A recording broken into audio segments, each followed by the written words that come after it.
ഉണ്ണിയേട്ടൻ വരുന്നുണ്ട്. ഞാൻ വിളിക്കാം.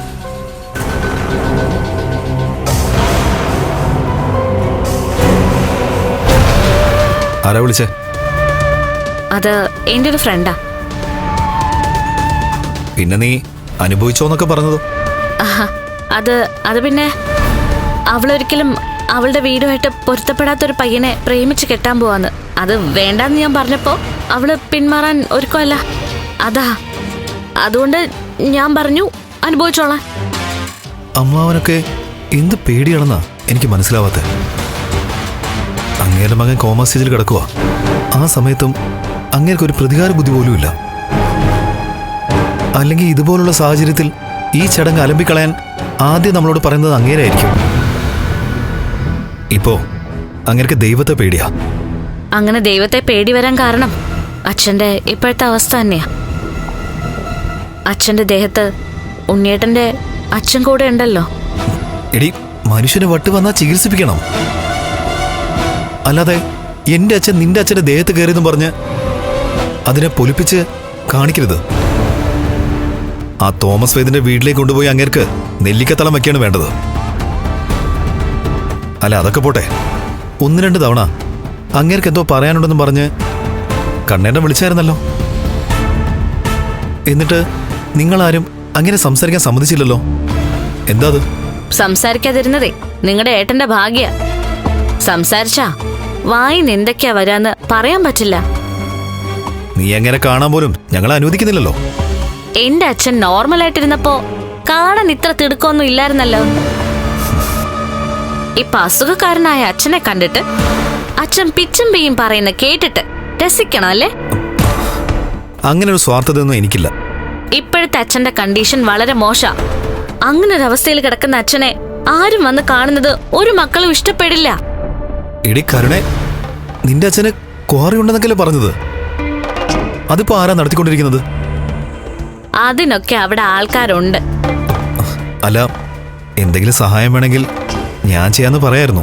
അയ്യോ, അത്തരം സഹായമൊന്നും വേണ്ട കേട്ടോ. ഇനി അവിടെ പോയിട്ട് വേണം അവിടെ അഴിമതി നടത്താൻ. സ്വന്തം ചേട്ടന്റെ കമ്പനിയിൽ അത് നടത്തിയാ മതി. എന്റെ അച്ഛൻ സമ്പാദിക്കുന്നെല്ലാം എനിക്കുള്ളതാ. അത് തട്ടിയെടുക്കാൻ ഞാൻ ആരെ അനുവദിക്കില്ല. ഞാൻ നിന്റെ ഭർത്താവല്ലടി. അതുകൊണ്ടാ ഞാൻ ഏറ്റവും കൂടുതൽ പേടിക്കുന്നത്.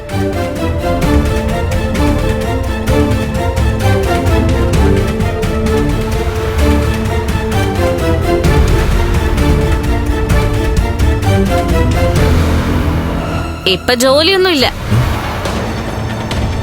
എന്നാ കൃത്യമായിട്ട് ശമ്പളം കിട്ടുന്നുണ്ട്. അതിന്റെ കൂടെ എന്റെ അച്ഛന്റെ ബിസിനസ്സും കൂടെ തട്ടിപ്പറിക്കണം. അതങ്ങ് മനസ്സിൽ വെച്ചാ മതി കേട്ടോ.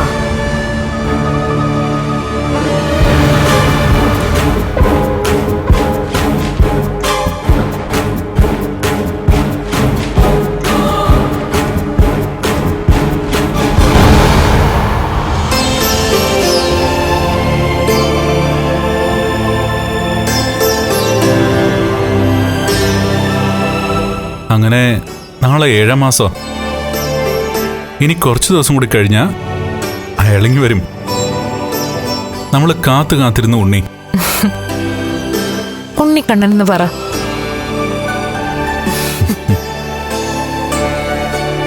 കണ്ണന്റെ മകൻ ഉണ്ണിക്കണ്ണൻ അല്ലേ? അതെ. പിന്നെ നമുക്കൊരു വീട് വെക്കണം. ആ വീടിന് അമ്പാടിന്ന് പേരിടണം. അപ്പൊ പിന്നെ അമ്പാടിയിലെ ഉണ്ണിക്കണ്ണനാവുമല്ലോ. ഈ കമലേശ്വരത്തുനിന്ന് മാറണമെന്നാണോ താൻ പറയുന്നേ?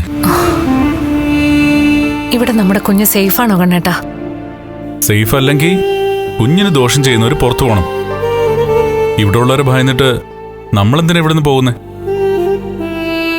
ഇനിയിപ്പോ എന്റെ രണ്ടാനമ്മയുടെയും മോന്റെയും മരുമോളുടെയും ശല്യം കൂടുകയാണെങ്കിൽ മഞ്ജുവിനെ സാറിനും സ്ഥിരമായിട്ട് ഇവിടെ കൊണ്ട് നിർത്തണം. ഒപ്പം ലേഖ അനന്തുവിനൊക്കെ ഇങ്ങോട്ട് വിളിക്കണം. അങ്ങനെ വന്നു കഴിഞ്ഞാ ശ്വാസം മുട്ടൽ സഹിക്കാനാവാതെ നമ്മളെ ദ്രോഹിക്കുന്നവര് ഇവിടുന്ന് പൊയ്ക്കോളും. ആറ്റുനോറ്റുണ്ടാവുന്ന ഉണ്ണിയാ. നമ്മുടെ വിവാഹം കഴിഞ്ഞതിന് ശേഷം നമുക്കൊരു കുഞ്ഞ് ജനിക്കുമെന്ന് ഒരു പ്രതീക്ഷയില്ലായിരുന്നു. അതൊക്കെ മറികടന്ന് ദൈവം നമുക്ക് തന്ന സമ്മാനമാ. കുഞ്ഞിനെ കണ്ണിലെ കൃഷ്ണമണി പോലെ നമ്മൾ സംരക്ഷിച്ചേ പറ്റൂ. അതിന് നമുക്ക് കഴിഞ്ഞില്ലെങ്കിൽ ജീവിതകാലം മുഴുവനും അതൊരു തീരാ നോവായിരിക്കില്ലേ? ഏയ്, അങ്ങനൊന്നും സംഭവിക്കില്ലടോ. ദൈവത്തെ പോലെ നമുക്ക് പിന്നാലെ നടക്കുന്ന ഒരുപാട് പേരുടെ നോട്ടം നമുക്കുണ്ട്. അതിനൊക്കെ മറികടന്ന് ആർക്കും നമ്മളെ ഒന്നും ചെയ്യാൻ പറ്റില്ല.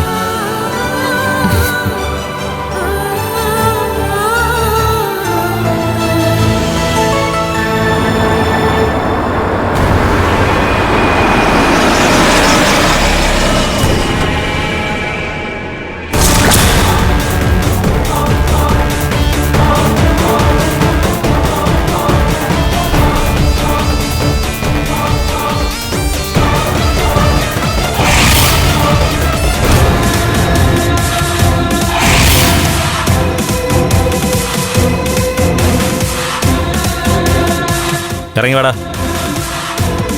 ഇറങ്ങി വാടാ.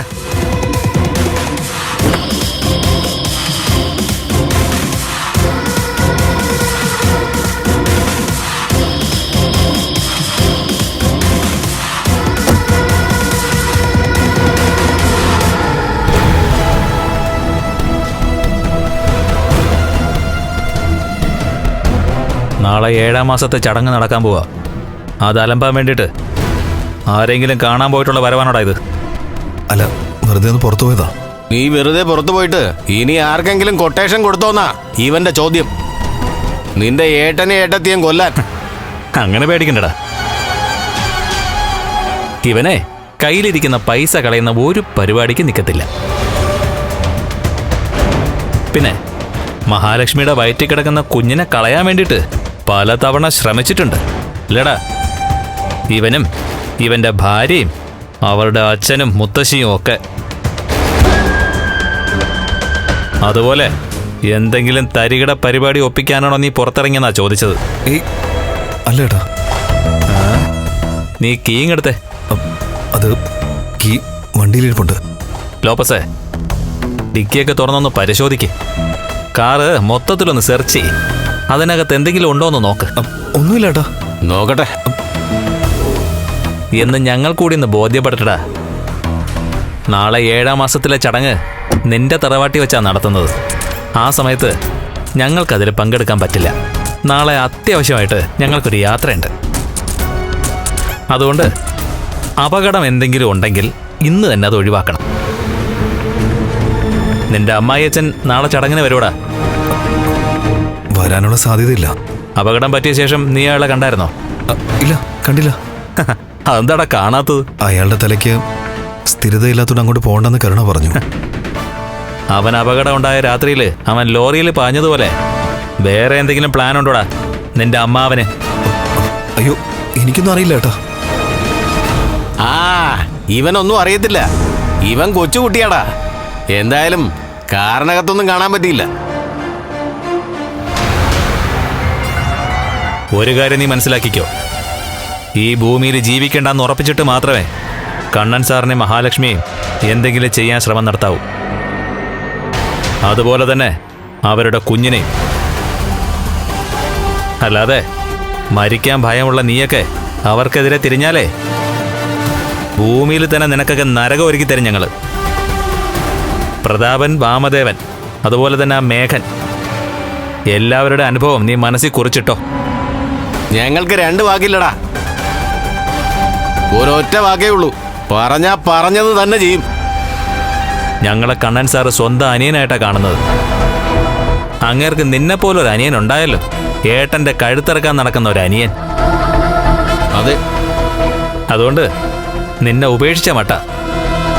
പകരം എന്നെയും ഇവനെയും ആ സാഗറിനെയും ഒക്കെ ആ സ്ഥാനത്ത് ഇപ്പൊ പ്രതിഷ്ഠിച്ചിരിക്കുന്നത്. അങ്ങനെ ഞങ്ങൾക്കൊരനിയന്റെ സ്ഥാനം തന്ന കണ്ണൻ സാറിനെയും ഞങ്ങളെ ജീവന് തുല്യം സ്നേഹിക്കുന്ന മഹാലക്ഷ്മിയെയും സംരക്ഷിക്കേണ്ടത് ഞങ്ങളുടെ കടമയാ. അവർക്കൊരു പോറലേറ്റ അവരുടെ കണ്ണൊന്നും നിറഞ്ഞ പിന്നെ നിനക്കും നിന്നെ സ്നേഹിക്കുന്നവർക്കും കരഞ്ഞ് കാലം കഴിക്കേണ്ടി വരും. നാളത്തെ ചടങ്ങ് ഗംഭീരമായിട്ട് നടക്കണം. ആ ചടങ്ങില് ചിരിച്ച മുഖമായിട്ട് വേണം മഹാലക്ഷ്മിയും കണ്ണൻ സാറും നിൽക്കാൻ. അതിന് വിപരീതമായിട്ട് എന്തെങ്കിലും സംഭവിച്ച ഞങ്ങൾ യാത്ര പകുതിയിൽ വെച്ച് നിർത്തി ഇങ്ങ് തിരികെ വരും. നിന്നെയൊക്കെ മണ്ണിട്ട് മൂടാൻ. വാടാ.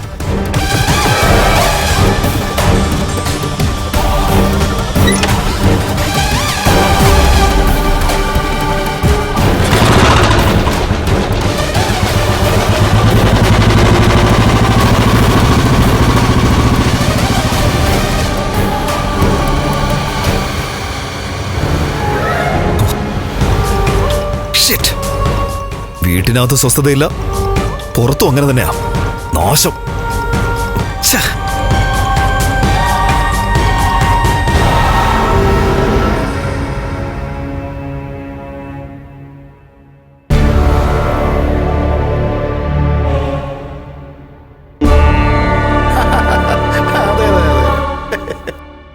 ഇപ്പൊ ഓക്കേടാ വിശ്വ. നിന്റെ മരുമോക്ക് ഇപ്പൊ 7-ാം മാസമാ. ആ ശരിയാ. നീ വരുന്നുണ്ടെങ്കിൽ നമുക്ക് അവിടെ വെച്ച് കാണാം. ആ മിക്കവാറും അവിടെ മറ്റവനുണ്ടാവും. ഇടാ, അന്ന് നിന്നെ കൊല്ലാൻ എനിക്ക് കൊട്ടേഷൻ തന്നവൻ ആ വാമദേവൻ. ഇടാ, അവനെ കാണുന്നത് നിനക്ക് ദേഷ്യമാണെന്നുണ്ടെങ്കിലേ നമുക്കവനെ അങ്ങ് തട്ടിക്കളയാളിയാ. എന്ത് വേണമെന്ന് നീ പറഞ്ഞാൽ മതി കളിയാ. അളിയൻ എന്ത് പറഞ്ഞാലും അത് എനിക്ക് സമ്മതാ. ഇവര് അളിയനും ആയോ? അതെ അതെ, അവനെ നമുക്ക് പ്രയത്നം വിട്ട് പേടിപ്പിക്കളിയാ. ആദ്യമായിട്ടാണല്ലോ ഒരാൾ ആത്മാവിനെ കയറി അളിയാന്ന് വിളിക്കുന്ന കേൾക്കുന്നത്.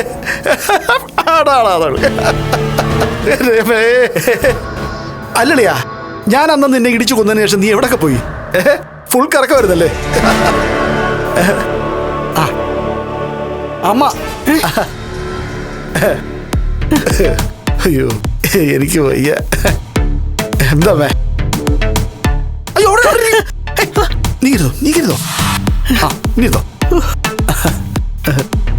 വിശ്വൻ ദേ അമ്മയുടെ തൊട്ടടുത്തിരിപ്പുണ്ട്. അവനെ പേടിക്കേണ്ട കാര്യമില്ലമ്മേ. മരിച്ചെങ്കിലുവേ അവൻ മാന്യനാ. കണ്ണനോട് അവന്റെ അച്ഛനെ കൊന്നത് ഞാനാണെന്ന് എല്ലാരും പറഞ്ഞെന്ന് അറിഞ്ഞതോടെ അവന് വലിയ സന്തോഷായി. ഇപ്പോഴും നിന്റെ അടുത്ത് അവനുണ്ടോ? ഇല്ല, അമ്മ വന്നോണ്ടായിരിക്കും അവൻ പൊളഞ്ഞു. അവന്റെ മോനോട് നീയാണ് വിശ്വനെ കൊന്നു പറഞ്ഞില്ലേ? എന്നിട്ട് അവനെന്താ നിന്നെ വിട്ടു പോകാത്തെ? അതിന് അവനെന്തിനാ എന്നെ വിട്ടു പോന്നേ? ഞങ്ങൾ തമ്മിലിപ്പോ നല്ല കമ്പനിയാ. അളിയനുവാ. ഇനി വരുമ്പോ ഞാൻ അവനോട് പറയാം അമ്മയ്ക്കൊന്ന് ദർശനം തരാൻ. അയ്യോ വേണ്ട, എനിക്ക് അവന്റെ ദർശനമൊന്നും വേണ്ട. നീ തന്നെ അവനെ അങ്ങ് കണ്ടാ മതി. അല്ലെങ്കിലും മനസ്സ് ശരിയല്ലാത്തവർക്കൊന്നും അവനെ കാണാൻ പറ്റില്ല. അമ്മയ്ക്ക് തീരെ പറ്റില്ല. അങ്ങനെ ആയിക്കോട്ടെ, മരിച്ചവനെ എനിക്ക് കാണണ്ട. ഇവന്റെ ശരീരത്തിൽ അവൻ പറ്റിപ്പിടിച്ചിരിക്കുവാന്നാ തോന്നുന്നത്.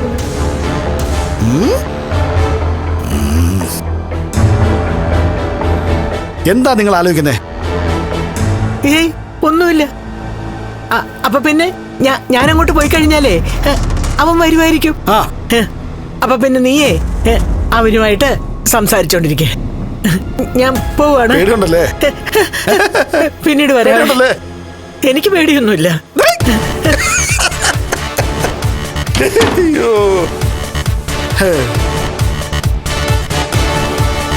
വിശ്വാളിയാ അളിയോ, വിശ്വാളിയോ.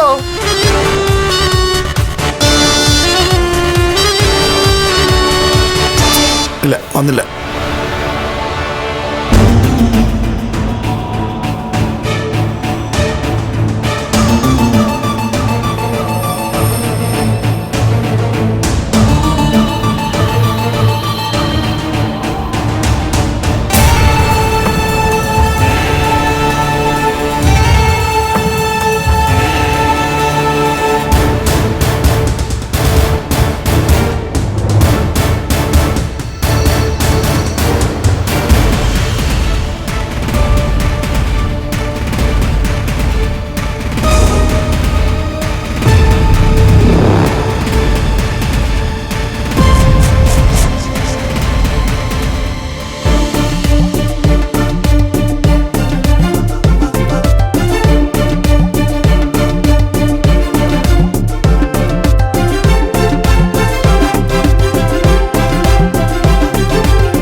ഇനി ആരൊക്കെ വരുമെന്ന് അറിയത്തില്ലല്ലോ. എന്തായാലും മോളുടെ മുത്തശ്ശിയും അച്ഛനും വരില്ല എന്ന് വിളിച്ചു പറഞ്ഞിട്ടുണ്ട്. ആ, അവിടുന്ന് മോളുടെ അമ്മ വരുവോ? ഹ, അതെന്തൊരു ചോദ്യം അമ്മേ. അവര് പിന്നെ വരാതിരിക്കോ? പേരിന് മാത്രമായിട്ടൊരു അമ്മ. അവർക്ക് ഇങ്ങനൊരു മോളും മരുമോനും ഉണ്ടെന്നൊരു ബോധം പോലും ഇല്ല. നമ്മളെ പറ്റി അവര് ചിന്തിക്കുന്നേ ഇല്ല. അവർക്ക് അവരുടെ മൂത്ത മോളോടേ ഉള്ളൂ സ്നേഹം. അത് ശരിയാ മോളെ. ഭർത്താവിന് വട്ട് വന്നാലും മോൾക്കിനി എന്ത് വിഷമം വന്നാലും അതൊന്നും മോഹിനിക്കൊരു പ്രശ്നമേ അല്ല.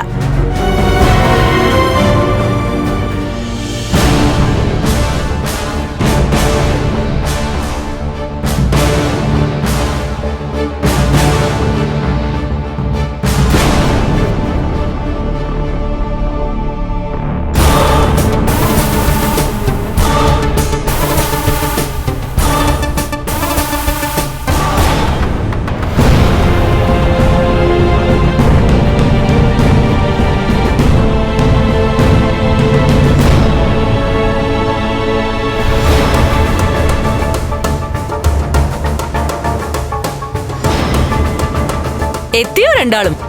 എന്താ എത്തണ്ടേ? എന്റെ കണ്ണന്റെ ഭാര്യയുടെ 7ാം മാസം ആഘോഷിക്കുന്ന ദിവസം. അങ്ങനെ ഒരു ദിവസം എന്തായാലും ഞങ്ങൾക്ക് മാറി നിൽക്കാൻ പറ്റില്ല. വിഷുവിന് മുൻപ് വരെ മഹിയുടെ വയറ്റിൽ കിടക്കുന്ന കുഞ്ഞിന്റെ അച്ഛനെ തേടി നടക്കുമായിരുന്നല്ലോ എല്ലാവരും. ഇപ്പോഴത് ആരാണെന്ന് മനസ്സിലായല്ലോ. ഇനിയിപ്പൊ മറ്റൊരാളുടെ പേരൊന്നും പറയണ്ട കേട്ടോ. ആ കുഞ്ഞിനൊരു അച്ഛനുണ്ട്. ആ അച്ഛന്റെ പേര് കണ്ണൻ എന്നാ. ആ, അങ്ങനെ അവനായിരുന്നു അച്ഛനെങ്കിലേ അത് നേരത്തെ പറയണമായിരുന്നു. അല്ലെങ്കിലേ ഇതുപോലുള്ള വർത്തമാനങ്ങളൊക്കെ കേൾക്കേണ്ടി വരും. കണ്ണനും മഹാലക്ഷ്മി ആയതുകൊണ്ട് മാത്രം നിങ്ങൾക്കൊക്കെ ഇപ്പോഴും ഈ വീട്ടിൽ തുടരാൻ പറ്റുന്നത്. അത് പറയുമ്പോഴും നിങ്ങൾക്കൊരു കാര്യം ഓർക്കണം. എന്റെ അച്ഛന്റെ കൃപ കൊണ്ടാ അവൾ ഈ വീട്ടിലെ മൂത്ത സന്തതിയുടെ ഭാര്യയായത്. അതൊരു നിയോഗമായിരുന്നടി. അങ്ങനെ കണ്ണേട്ടന്റെ ഭാര്യയായി വരാനുണ്ടായ സാഹചര്യമൊക്കെ മഹി ഞങ്ങളോട് വിശദമായി പറഞ്ഞിട്ടുണ്ട്. അതൊന്നും ഇനി ഞങ്ങൾക്ക് ആവർത്തിക്കാൻ താല്പര്യമില്ല. ഉണ്ണി, ഇവൾക്കറിയില്ല കണ്ണന് നീ ആരായിരുന്നെന്ന്. എന്നാ നിനക്ക് നിന്റെ അമ്മയ്ക്കും അറിയാലോ. അതുപോലെ ഒരു ഏട്ടനെ കിട്ടാൻ പുണ്യം ചെയ്യണോടാ. ഞാനും അങ്ങനെയൊക്കെ ചിന്തിച്ചതാ. സ്നേഹിച്ചിട്ട് ഒരുപാട് വേദനിപ്പിച്ച് എല്ലാം ഇല്ലാതാക്കിയ ഒരു ഏട്ടനാങ്ങേര്. എടാ, ഇതിന് ഞാൻ മറുപടി പറയുന്നില്ല. പറഞ്ഞ കൂടിപ്പോവും. അല്ലെങ്കിൽ തന്നെ ഞങ്ങള് വഴക്കിടാനല്ലല്ലോ വന്നത്. ആഹാ, രണ്ടാളും എത്തിയോ?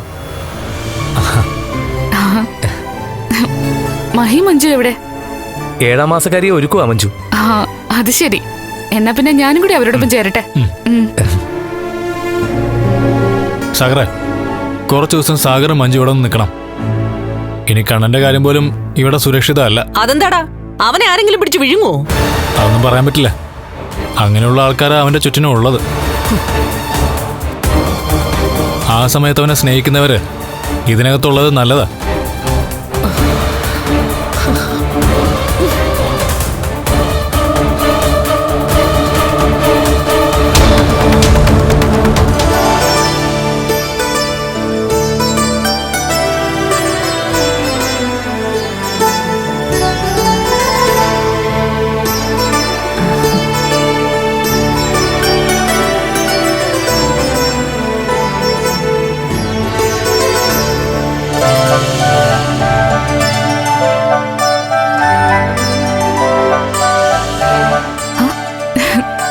ആഹാ, ഭയങ്കര ഒരുക്കത്തിലാണല്ലോ.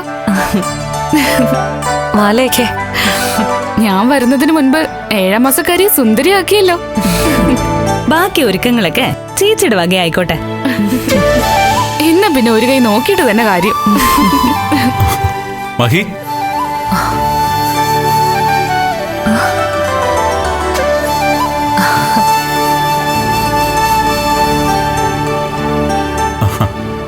ഇതിനകത്ത് കുറച്ച് ഓർണമെന്റ്സ് ഉണ്ട്. ഇതെല്ലാം അണിയിച്ച് ഇയാളെ കല്യാണ പെണ്ണിനെ പോലെ സുന്ദരിയാക്കണം. അതിന്റെ ഒന്നും ആവശ്യമില്ല കണ്ണേട്ടാ. എന്ന് എടുത്തി മാത്രം പറഞ്ഞാ മതിയോ? അതൊക്കെ കണ്ണേട്ടന്റെ ഒരു സന്തോഷമല്ലേ? ആഭരണങ്ങളൊന്നുമില്ലെങ്കിലും താൻ സുന്ദരിയാണ്. ഈ ആഭരണങ്ങളൊക്കെ അണിയുമ്പോ ശരിക്കും എന്റെ മഹാലക്ഷ്മി സാക്ഷാൽ മഹാലക്ഷ്മിയാവും. അത് കണ്ണിന് സുഖമുള്ളൊരു കാഴ്ച. അത് മാത്രമല്ല കണ്ണേട്ടാ, ഇവിടെ സ്വർണത്തോടും പണത്തോടുമേ ആർത്തി മൂത്ത് നടക്കുന്ന ചിലരുണ്ടല്ലോ. അവരൊക്കെ ഏട്ടത്തി വെട്ടിത്തിളങ്ങുന്നത് കാണട്ടെ. അങ്ങനെ വെട്ടിത്തിളങ്ങുന്നത് കാണുമ്പോഴാ നമ്മളെ എന്തെങ്കിലുമൊക്കെ ചെയ്യാൻ അവർക്ക് തോന്നുന്നത്. ഇനി എന്ത് ചെയ്യാനാ മഹി? ശത്രുക്കളെ മാനസികമായിട്ട് ദുർബലപ്പെടുത്തുക വേണ്ടത്. അതെ, അത് തന്നെയാ വേണ്ടത്. താഴെ ഒരുക്കങ്ങളൊക്കെ ഇതുവരെ നോക്കിട്ടെ, ഞാൻ ഇപ്പൊ എത്താം. അപ്പോഴേക്കും ചേച്ചിയുടെ പാർട്ടി ക്ലിയർ ആക്കിക്കോ. വാ കണ്ണേട്ടാ. ആ ശരിയെന്നാ.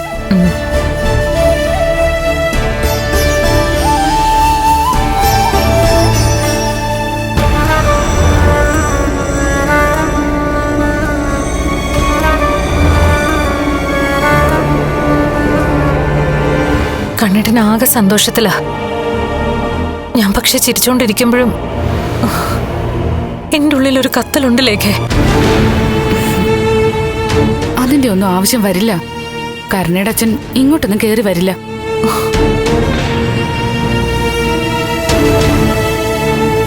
അയാൾ ഇങ്ങോട്ട് വന്നാ എന്തൊക്കെ സംഭവിക്കുമെന്ന് അയാളുടെ അമ്മയ്ക്കറിയാം. അതുകൊണ്ട് എന്ത് വില കൊടുത്തും അവരയാളെ തടയും. ഒരു ഫോൺ കോളില് നമ്മുടെ ഇന്നത്തെ ദിവസം തന്നെ ഇല്ലാതായി പോലേഖേ. അയാൾ കണ്ണേട്ടനെ വിളിച്ച ഉറപ്പായും സത്യങ്ങളൊക്കെ പറയും. അതൊക്കെ കേട്ട് കഴിഞ്ഞാ കണ്ണേട്ടനൊരു സംശയം ഉണ്ടാവാതിരിക്കില്ലല്ലോ. വെറുതെ വേണ്ടാത്ത കാര്യങ്ങളൊക്കെ ആലോചിച്ച് ഇന്നത്തെ ദിവസം ഇല്ലാതാക്കി കളയല്ലേ മഹി. അല്ലെങ്കിൽ തന്നെ കണ്ണേട്ടൻ ഇടയ്ക്കിടയ്ക്ക് ചോദിച്ചോണ്ടിരിക്കുക മഹിക്ക് എന്താ പറ്റിയെന്ന്. തന്നെ തൊട്ടറിഞ്ഞ ആളല്ലേ കണ്ണേട്ടൻ. അതുകൊണ്ട് ഈ മുഖത്തുണ്ടാവുന്ന ഓരോ മാറ്റവും കണ്ണേട്ടന് തിരിച്ചറിയാൻ പറ്റും. ദേ സ്വർണ്ണാഭരണങ്ങൾ കൊണ്ടുവന്ന് ഒരുക്കാൻ പറഞ്ഞിട്ട് പോയിരിക്കുക. ഇതൊക്കെ അണിഞ്ഞ് താഴേക്ക് ചെല്ലുമ്പോ നിറഞ്ഞു പുഞ്ചിരിയോടെ വേണം അവിടെ ഇരിക്കാൻ. അല്ലാതെ ക്രൂരനായ രണ്ടാനച്ഛനെ പറ്റി ഓർക്കരുത്. വാ ഇരിക്ക, ഇവിടെ ഇരിക്ക.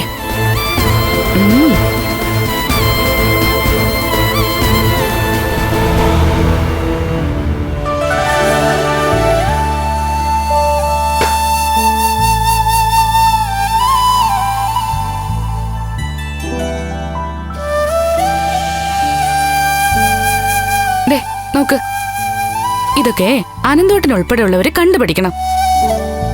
എത്ര മനസ്സറിഞ്ഞ ഭർത്താവ് ഭാര്യയ്ക്ക് സ്വർണം വാങ്ങിയിരിക്കുന്നത്. ഇതിന്റെ ഒന്നും ആവശ്യമില്ലെന്ന് ഞാൻ കണ്ണേട്ടനോട് പറഞ്ഞതാ.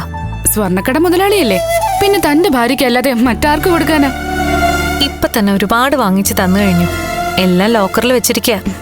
ആയിക്കോട്ടെ, സ്വർണം ഇന്നത്തെ കാലത്ത് ഒരു നല്ല ഇൻവെസ്റ്റ്മെന്റ് അല്ലേ. അതവിടെ ഇരിക്കട്ടെ. ഇരുന്നിരുന്ന് അതിന്റെ മൂല്യം കൂടട്ടെ.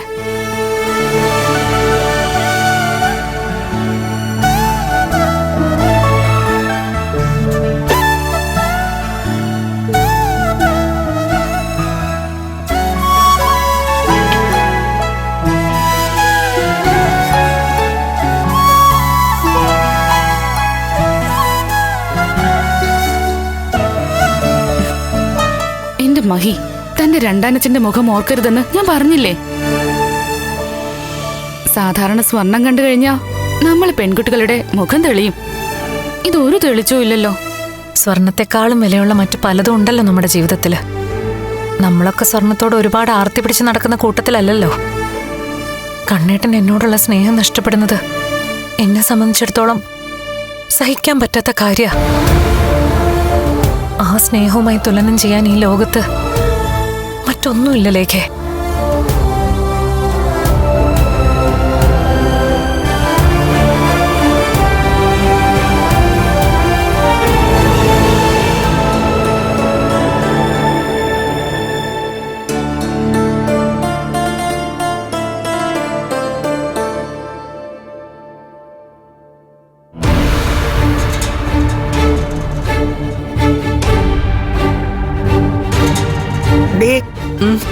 7-ാം മാസമായിട്ട് അവളെ ഇങ്ങോട്ട് വിളിച്ചോണ്ട് വരുന്നില്ലല്ലോ. ചടങ്ങ് കഴിഞ്ഞാല് ഇങ്ങോട്ടൊന്ന് കൂട്ടിക്കൊണ്ടുവരണമെന്നാ കരുതുന്നത്. അതെന്തിനാ ഇപ്പൊ ഇങ്ങോട്ട് കൂട്ടിക്കൊണ്ട് വരുന്നത്? അതാണല്ലോ നമ്മുടെ നാട്ടു നടപ്പ്. എന്ന് കരുതി ഇവിടെ താമസിക്കാനൊന്നും അല്ല മോള് വരുന്നത്. ഇവിടെ വന്നിട്ട് നേരെ അനന്തുവിന്റെ വീട്ടിലേക്ക് പോകും. അങ്ങനെ തീരുമാനിച്ചിരിക്കുന്നത്. അവളെ കൂട്ടിക്കൊണ്ട് വരുന്നൊക്കെ കൊള്ളാം, പക്ഷേ കൂടെ കണ്ണനെ ഇങ്ങോട്ട് കൂട്ടിക്കൊണ്ടുവരരുത്. അറിയാലോ, വിശ്വനാഥനെ നിന്റെ കെട്ടിയോ വണ്ടി ഇടിച്ചു കൊന്ന കഥയൊന്നും കണ്ണൻ അറിഞ്ഞിട്ടില്ല. നിന്റെ മോള് കള്ളം പറഞ്ഞത് വിശ്വസിച്ചിട്ടേ അവൻ അടങ്ങി ഒതുങ്ങി നടക്കുക. എന്ന് വെച്ച് കണ്ണനെ കണ്ടു കഴിഞ്ഞാ അവന്റെ നാവേ നടന്നതൊക്കെ പറയും.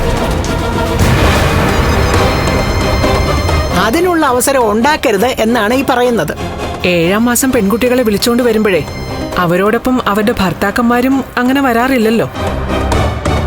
അങ്ങനെ വരാറില്ല, പക്ഷേ നിന്റെ മരുമോനല്ലേ, അവൻ ചിലപ്പോ വന്നെന്നിരിക്കും. പരമാവധി ചടങ്ങ് കഴിഞ്ഞ് നീ പോയതുപോലെ ഇങ്ങോട്ട് വരുന്നതായിരിക്കും നല്ലത്. അവളേതായാലും ഈ പറയുന്ന അനന്തുവിന്റെ ലേഖയുടെ ഒക്കെ വീട്ടിൽ നിന്നാണല്ലോ കമലേശ്വരത്തേക്ക് പോയത്. അപ്പൊ പിന്നെ ഇറങ്ങിയ വീട്ടിലേക്ക് തന്നെ തിരിച്ചു ചെല്ലുന്നതല്ലേ നല്ലത്. അതിനിടയ്ക്ക് ഇങ്ങോട്ട് കൊണ്ടുവരേണ്ട കാര്യം എന്താ? മോൾ ഇങ്ങോട്ടൊന്ന് വന്നു എന്ന് കരുതി ആകാശം ഒന്നും ഇടിഞ്ഞു വീഴാൻ പോകുന്നില്ല. ആകാശം ഇടിഞ്ഞു വീഴത്തില്ല, പക്ഷേ പ്രതാപന് ആരെ കാണുമ്പോഴാണ് ഇനി വട്ടളകുന്നതെന്ന് പറയാൻ പറ്റത്തില്ല. ആ വാമദേവന്റെ മുഖം കണ്ടാലേ അവന്റെ സ്വഭാവം മാറുന്നത് നീയും കണ്ടിട്ടുണ്ടല്ലോ. അതാ എനിക്ക് മനസ്സിലാവാത്തെ. അയാളെ കാണുമ്പോ പ്രതാപേട്ടൻ എന്തിനാ അയാളെ കൊലയാളി എന്നൊക്കെ വിളിക്കുന്നത്? അത് പിന്നെ അതേപ്പറ്റി എനിക്കൊന്നും അറിഞ്ഞുകൂടാ. പ്രതാപന്റെ മനസ്സിൽ എന്താണെന്ന് അവനും ദൈവത്തിനും മാത്രമേ അറിയൂ എന്റെ മോഹിനി. ഈ വാമൻ എന്ന് പറയുന്നവനെ അത്ര നല്ലവനൊന്നും അല്ല. ആരും അത്ര നല്ല ആളുകളൊന്നും അല്ല. അതൊന്നും അല്ലല്ലോ ഇവിടുത്തെ വിഷയം. 7-ാം മാസത്തെ ചടങ്ങിന് പോയി നിന്റെ മോൾക്ക് എന്തെങ്കിലും പലഹാരം കൊടുത്തിട്ട് നീ സന്തോഷത്തോടെ അവളെ അനന്തുവിന്റെ വീട്ടിലേക്ക് യാത്രയാക്കാൻ നോക്ക്. അതിന്റെ ഇടയ്ക്ക് യാത്ര പറഞ്ഞിറങ്ങുമ്പോ ഇങ്ങോട്ട് പോരുന്നോ എന്നൊന്നും ചോദിക്കരുത്. അല്ലെങ്കിൽ തന്നെ നാട്ടു നടപ്പനുസരിച്ചല്ലല്ലോ അവളുടെ ജീവിതം പോയിക്കൊണ്ടിരിക്കുന്നത്.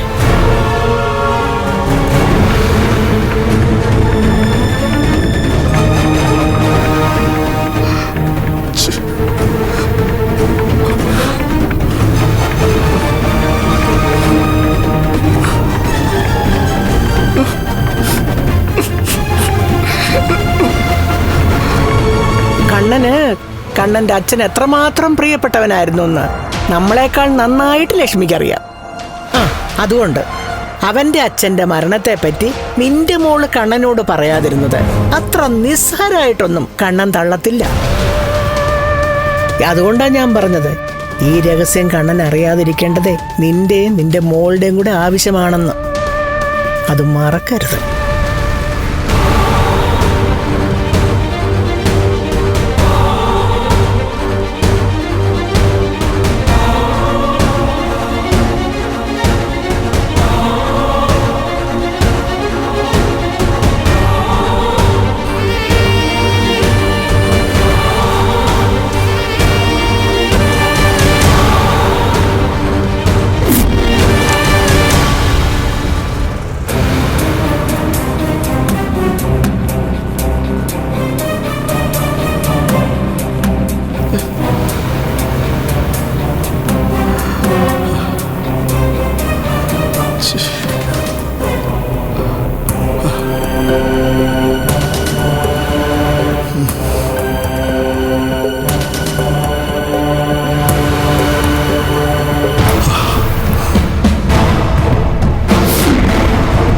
എല്ലാരും കൂടെ എന്നെ പറ്റിച്ചു.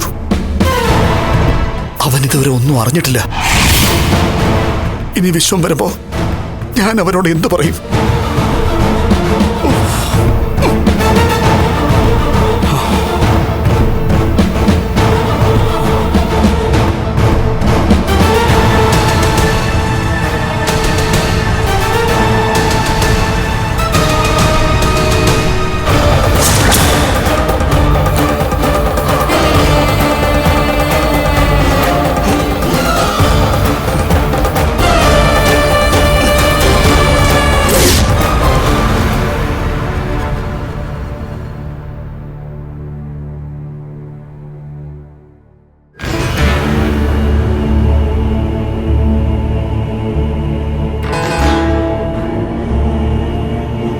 7 മാസത്തെ ചടങ്ങടക്കുന്ന ഈ സമയത്ത് പോലും മഹിയുടെ മുഖത്ത് വലിയ സന്തോഷമൊന്നും കാണുന്നില്ല. അത് എന്താണെന്ന് മനസ്സിലാവുന്നില്ല. എടാ, നീ ഇവിടെ നിൽക്കുന്നോണ്ടേ നിന്നോടുള്ളവരെ ഭയപ്പെടുത്തുന്നുള്ള ഭയമായിരിക്കും ഒരു പക്ഷെ മഹിക്ക്. അങ്ങനെ ലക്ഷ്മി മാഡം ഭയക്കുന്നതിൽ കാര്യമില്ലെന്ന് പറയാൻ പറ്റുമോ? സാറും ലക്ഷ്മി മാഡവും സ്നേഹത്തോടെ ജീവിക്കുന്നത് ഇവിടെയുള്ളവർക്ക് സങ്കല്പിക്കാൻ പറ്റാത്ത കാര്യമാണ്. ഇപ്പൊ ഇവിടെ സാർ ഒറ്റയ്ക്കാണ് താമസിക്കുന്നത്. അതിൻ്റെയൊക്കെ ചെറിയ ഭയമായിരിക്കും ലക്ഷ്മി മാഡത്തിന്.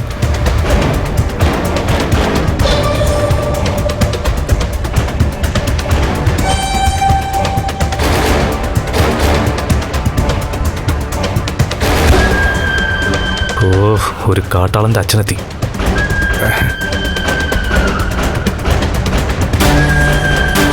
അമ്മായും സ്വാതിയൊന്നും വന്നില്ലേ അമ്മാവ? ഒരുത്തനോടെ വയ്യാതെ കിടക്കുകയല്ലേ മോനെ, അതുകൊണ്ട് അവരാരും വന്നില്ല. ആ, അവന്റെ കയ്യിലിരിപ്പുണ്ടല്ലേ അവനിപ്പോ ഇങ്ങനെ കിടപ്പിലായി പോയത്. ആ, നിന്റെ അമ്മായിയമ്മയും അമ്മായിച്ചനൊന്നും വന്നില്ലേ?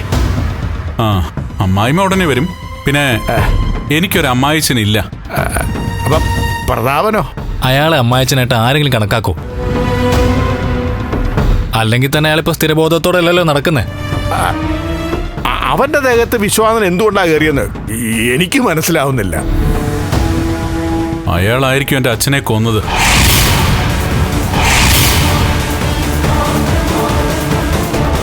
അയാൾ ഇടയ്ക്കിടയ്ക്ക് വിളിക്കുന്നുണ്ട്, എന്തോ പറയാനുണ്ടെന്ന് പറഞ്ഞ്. പക്ഷേ അയാൾക്ക് പറയാനുള്ളത് അയാളെ കൊണ്ട് പറയാൻ സമ്മതിക്കുന്നില്ല അയാളുടെ അടുത്തുള്ളവര്. എടാ, ഇപ്പോഴത്തെ അവസ്ഥയിൽ അയാൾ പറയുന്നത് നീ കേൾക്കാതിരിക്കുന്നതാണ് നല്ലത്. അതെ, തലയ്ക്ക് വെളിവില്ലാത്തവൻ അവന്റെ മനസ്സിൽ തോന്നുന്നു എന്തും വിളിച്ചു പറയുമെന്നേ. അത് ശരിയാ. അയാൾ വിളിച്ചാലും നീ ഫോൺ അറ്റൻഡ് ചെയ്യാതിരിക്കുന്നതാ നല്ലത്. അല്ല, എന്റെ പെങ്ങളും പോലും മരുമോളൊക്കെ എവിടെ? അവർക്കൊന്നും ഈ ചടങ്ങ് അത്രയ്ക്ക് അങ്ങോട്ട് ദഹിക്കത്തില്ലല്ലോ. അതുകൊണ്ട് എല്ലാവരും അകത്താ. ആ, അകത്തിരുന്ന് ഗൂഢാലോചന നടത്തുകയാണോന്ന് അറിയില്ല. അല്ല, യവനെ ഈ വീട്ടിനകത്ത് കയറ്റി തുടങ്ങിയോ? എന്താ കയറ്റിയാല്? സാഗർ ഈ വീടിന്റെ മരുമകനല്ലേ? നേരത്തെ ഒരു മരുമാനം ഉണ്ടായിരുന്നു. പക്ഷേ അവൻ ഈ വീടിന്റെ മാത്രം മരുമോനല്ല, മറ്റു പല വീടിന്റെ മരുമോന. അതുകൊണ്ടാണ് ബുദ്ധിയുള്ള മഞ്ജു അവനെ മാറ്റി പ്രതിഷ്ഠിച്ചത്. നീ വന്നേ സാഗറെ, എനിക്കൊരു കാര്യം പറയാനുണ്ട്. അതെന്താടാ നിങ്ങൾ തമ്മിലൊരു രഹസ്യം പറിച്ചില്? അല്ലടാ, നിങ്ങൾ അനന്തരവൻ അമ്മാവനും കൂടി സംസാരിക്കേ. വാ.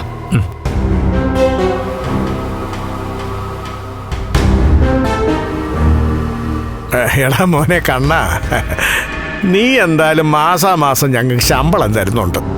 നിനക്കറിയാലോ, ഞാൻ ഇനി നിനക്കും നിന്റെ ഭാര്യയ്ക്കും ദോഷം വരുന്ന ഒരു കാര്യവും ചെയ്യില്ല. അതുകൊണ്ട് നിനക്കെന്നെ ജോലി തിരിച്ചെടുത്ത് ശമ്പളം തന്നുകൂടെ മോനെ? അതെനിക്ക് ഒറ്റയ്ക്ക് തീരുമാനിക്കാൻ പറ്റില്ല മാവ. അതിന് മഹിയുടെ സമ്മതം കൂടി വേണം. തൽക്കാലം വെറുതെ ശമ്പളം കിട്ടുകയല്ലേ, കുറച്ചു നാളത്തേക്ക് അതങ്ങനെ തന്നെ അങ്ങ് പോട്ടെ.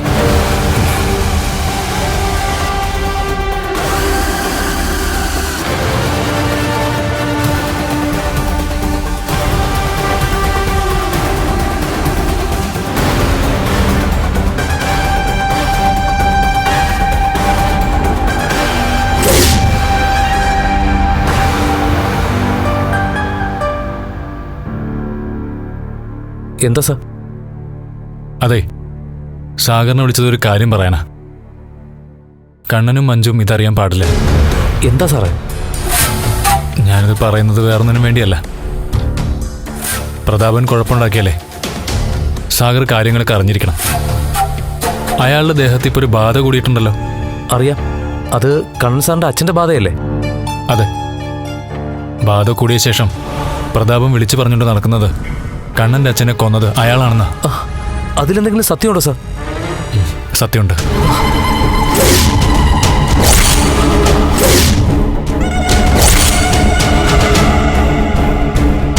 ആ സത്യം കണ്ണൻ മാത്രമല്ല, മഞ്ജു, ഉണ്ണിയും, അതുപോലെ തന്നെ ഉണ്ണിയുടെ അമ്മയൊക്കെ അറിഞ്ഞ അത് കുഴപ്പമാ. ആ ഒരു കാര്യത്തിൽ അവർ ഒന്നിക്കാനുള്ള സാധ്യതയുണ്ട്. സാറേ, ഇതെപ്പോഴാണ് സാറേ സംഭവിച്ചത്? 10-20 വർഷങ്ങൾക്ക് മുമ്പാണല്ലോ. അന്നാണല്ലോ കണ്ണന് ആക്സിഡന്റ് ഉണ്ടാവുന്നത്. അന്ന് കണ്ണനെ കൊണ്ട് കണ്ണൻ്റെ അച്ഛൻ പോയ ബൈക്കിൽ ലോറി കൊണ്ട് തട്ടിച്ചത് പ്രതാപനാ. അന്ന് ആ ലോറിയിൽ ഒരാളുകൂടി ഉണ്ടായിരുന്നു. അയാളെ അച്ഛനെന്ന് വിളിക്കുന്ന മഹാലക്ഷ്മി.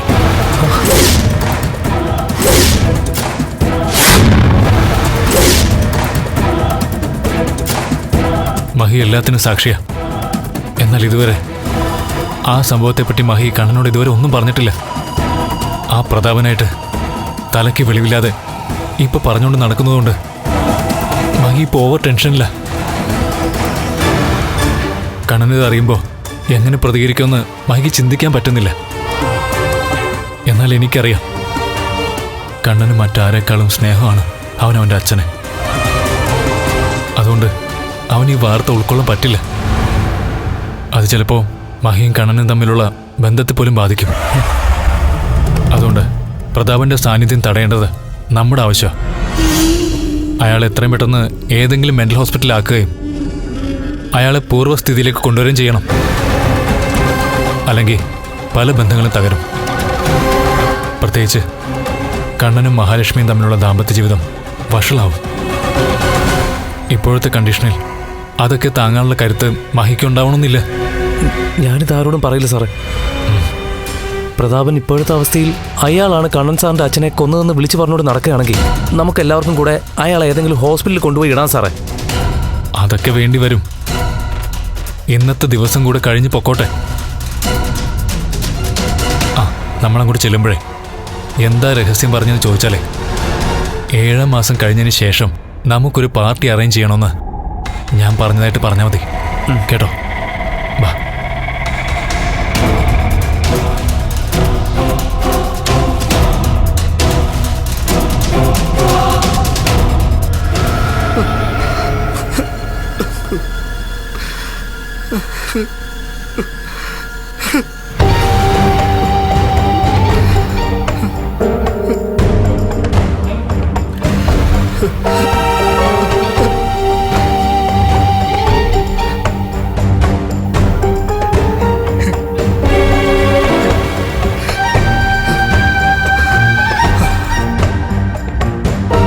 മോഹിനി, ചടങ്ങ് കഴിഞ്ഞിട്ട് നമ്മുടെ മോളേക്ക് വിളിച്ചോണ്ട് വരുമോ? വിളിച്ചോണ്ടൊക്കെ വരും. എന്നിട്ട് മോളിവിടെ നിൽക്കാനൊന്നും പോകുന്നില്ല. അല്ലെങ്കിൽ തന്നെ അവള് നിൽക്കുന്നത് അനന്തുവിന്റെ വീട്ടിലല്ലേടാ. മോള് വരുമ്പോ കൂടെ കണ്ണനും കാണുമോ? അങ്ങനെ ഒരു പതിവില്ലല്ലോടാ. 7 മാസത്തെ പെണ്ണിനെ വിളിച്ചോണ്ട് വരുമ്പോ അവരുടെ കൂടെ ഭർത്താക്കന്മാര് പോവോ? ഇവിടെ വീട്ടുകാർ വിളിച്ചോണ്ട് പോയപ്പോ നീ കൂടെ പോയായിരുന്നോ? കണ്ണന് വരാൻ പറ്റുമെങ്കിൽ ഒന്ന് വരാൻ പറ മോഹിനി. എന്നിട്ട് എന്തിന്? വിളമ്പാനുള്ളതൊക്കെ അവന്റെ മുന്നിൽ വിളമ്പാനാണോ?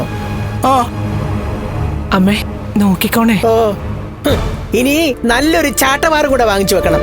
കുഞ്ഞുനാളിൽ പോലും ഇവനെ ഞാൻ നന്നായിട്ട് തല്ലിയിട്ടില്ല. അതിന്റെ എല്ലാ കുഴപ്പങ്ങളും ഉണ്ട്. അടിച്ചവന്റെ പുറം പൊളിക്കണം. ദേ, അടങ്ങി ഒതുങ്ങിയിരിക്കണം, അല്ലെങ്കിൽ അമ്മ പറഞ്ഞത് ചെയ്യും. അയ്യോ അയ്യോ അയ്യോ അയ്യോ അയ്യോ അയ്യോ അയ്യോ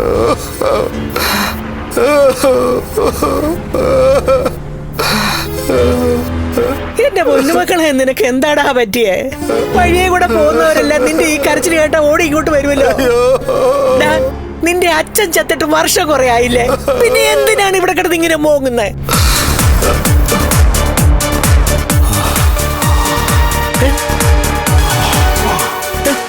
അവനവന്റെ ശരീരത്തിൽ കയറിയതെന്തോ വല്ലാത്തൊരു നോട്ടമാണല്ലോ. അല്ല, പകൽ സമയത്ത് അങ്ങനെ ആത്മാവ് ദേഹത്ത് കയറത്തില്ലല്ലോ.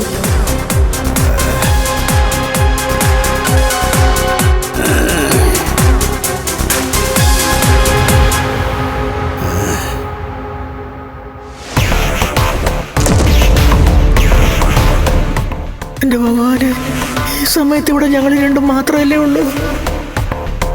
എന്നെ കൊന്നുകെട്ടി തൂക്കുമെന്തോ. എന്താടാ പ്രതാപ, എന്തിനാ എന്നെ ഇങ്ങനെ നോക്കുന്നത്? എന്റെ അമ്മായിയമ്മ കിടന്ന കിടപ്പിൽ തീരുകയായിരുന്നു. മരിക്കുന്നതിൻ്റെ അന്നും അതിൻ്റെ തലേ ദിവസവും നിങ്ങളും എൻ്റെ അമ്മായിയമ്മയും കൂടെ നല്ല വഴക്കുണ്ടായിരുന്നു. ഓർമ്മയുണ്ടോ? അതൊക്കെ എന്തിനാണ് ഇപ്പൊ പറയുന്നത്? അന്ന് എന്റെ അമ്മായി അമ്മയ്ക്ക് നിങ്ങൾ സ്നേഹത്തോടൊരു ജ്യൂസ് കൊടുത്തില്ലായിരുന്നോ? ആ ജ്യൂസിലെ വിഷമുണ്ടായിരുന്നു. നീ എന്തൊക്കെയാടാ ഈ പറയുന്നത്? എന്റെ അമ്മായി അമ്മയെ നിങ്ങൾ വിഷം കൊടുത്തു കൊന്നതാ മോഹിനിയുടെ അമ്മേ. ഇതൊക്കെ നിന്നോടാരാ പറഞ്ഞേ? വിശ്വം തന്നെ. അവര് രണ്ടാളും ഒന്നിച്ചാ നടക്കുന്നേ. അവിടെ നിൽക്കും. എന്റെ അമ്മായി അമ്മയും വിശ്വനും. എന്റെ ഭഗവാന്, നടന്നതൊക്കെ അതേപടി ഇവൻ പറയുവാണല്ലോ. ഡാ, അറിയാത്തേം കേൾക്കാത്തേം കാര്യങ്ങൾ വെറുതെ വിളിച്ചു പോയിക്കൊണ്ട് നടക്കരുത്. തലയ്ക്ക് വെളിവില്ലെന്ന് കരുതി ഓരോന്നും ഊഹിച്ച് പറയരുത്. ഊഹിക്കുന്നതല്ല, വിശ്വം വന്ന് ഓരോ കാര്യങ്ങൾ ഇങ്ങനെ പറഞ്ഞുകൊണ്ടിരിക്കുക. നിങ്ങളെ പറ്റി അവൻ പറയുന്നത് കേൾക്കുമ്പോഴുണ്ടല്ലോ, എനിക്ക് എന്റെ ശരീരം തന്നെ കത്തിച്ചു കളയാൻ തോന്നുക. ദുഷ്ട, എന്തൊരു സ്ത്രീയാ നിങ്ങളൊരു അമ്മയാണോ?